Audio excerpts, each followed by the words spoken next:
श्री स्वामी समर्थ. जीवनातील एक नवे पर्व, उत्सव आणि सामुदायिक भक्ती. मानवी जीवन केवळ कष्ट आणि जबाबदाऱ्यांनी भरलेले नाही, तर ते आनंद आणि उत्साहाने भरलेले असावे. आपले सण, उत्सव आणि एकत्र येऊन केलेली भक्ती हीच आपल्या जीवनातील नव्या पर्वाची खरी ऊर्जा आहे. श्री स्वामी समर्थांच्या भक्तीमध्ये सहभागी होणे हा केवळ वैयक्तिक अनुभव नाही, तर ती एक सामुदायिक शक्ती आहे. जेव्हा हजारो भक्त एकाच वेळी श्री स्वामी समर्थ या मंत्राचा जप करतात, तेव्हा त्यातून निर्माण होणारी ऊर्जा आपल्याला जीवनातील प्रत्येक संकटावर मात करण्याची प्रेरणा देते.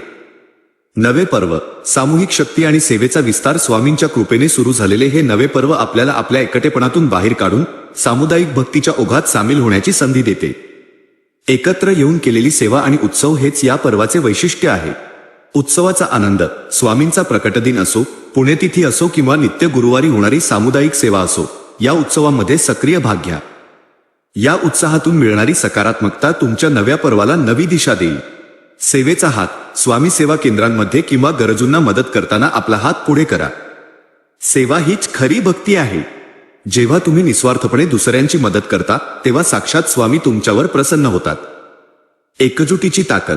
आपण सर्व एकाच स्वामींच्या कुटुंबाचे सदस्य आहोत.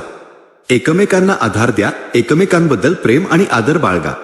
या एकजुटीच्या ताकदीनेच आपण जीवनातील कोणत्याही मोठ्या संकटावर सहज मात करू शकतो. चला, आपल्या घरातील आणि मनातील उत्साहाला स्वामींच्या भक्तीची जोड देऊया. सामुदायिक शक्ती आणि अखंड सेवा या मूल्यांचा आपल्या जीवनातील हे नवे पर्व उत्साहाने, आनंदाने आणि भक्तिभावाने साजरे करूया. श्री स्वामी समर्थ महाराज. तुमच्या कृपेने आमची भक्ती आणि एकजूट कायम राहो.